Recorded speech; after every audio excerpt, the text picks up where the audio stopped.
Rice আমার ভাই বন্ধু মুরব্বী সকল, বর্তমানে যেটা এই যে ভিডিওর সিনে দেখা যাইতেছে যে একটা মানুষকে কিন্তু একটা লোক মাথায় গামছা দেওয়া, কিন্তু গলায় কিন্তু একটা গামছা দেওয়া দেখা যাইতেছে। তো মানে কথা হচ্ছে কি যে এটা আসলে তো মানে আমাদের বিচিমারি বাজার একটা পাগল ছিল ইনি। আগে আগে মানে হয়তো বা ভালো ছিল তা জানি না, তো বর্তমানে ইনি পাগল ছিল বিচিমারি বাজারে, পাগল ছিল। অনেকদিন মানে পাগলামি করতো, মানে পাগলামি করতে করতে মানে ওনার মাথার চুলগুলো একেবারে অনেক বড় বড় হয়ে গেছিলো।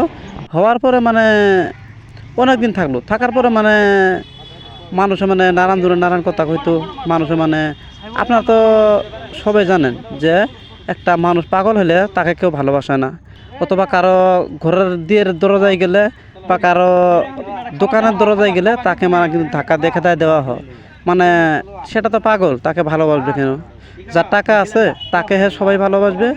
তো সেইখানে মানে পাগলটা মানে অনেকদিন ঘোরাফেরা করতো, করার পরে মানে কালকে মানে হঠাৎ করে আমাদের মানে একটা টিম ছিল বিচিমারি বাজারে, এই টিমে মানে হঠাৎ করে তাদের সামনে নজরে মানে পড়ে গেছিলো।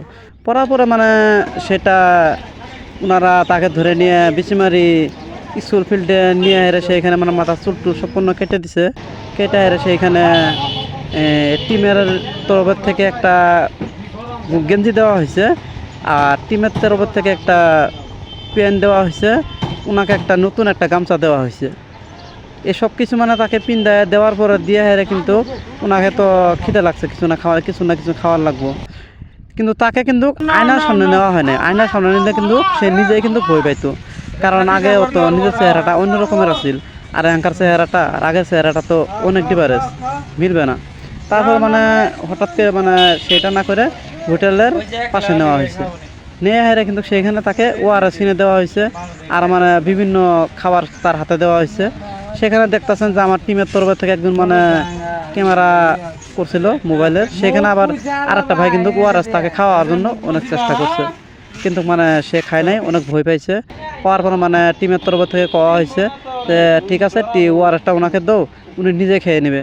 কারণ আমরা ওনাকে খাওয়াতে গেলে হয়তো বা উনি ভয় পাবে বা খাবে না, লজ্জা পাবে, তার কোনো প্রয়োজন নেই, উনি নিজে খেতে পারবে। এটা বলে মানে সেইখান থেকে সবাই মানে বিদায় হইল। হওয়ার পরে মানে একটা আশা ছিল যে যাই না হোক উনি বিদায় হয়েছে ওইখান থেকে।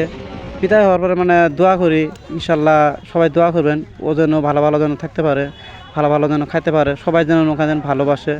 আর ভিডিওটা সবাই শেয়ার করে দেবেন, সবাই যেন দেখতে পারে। খুদা হাফেজ।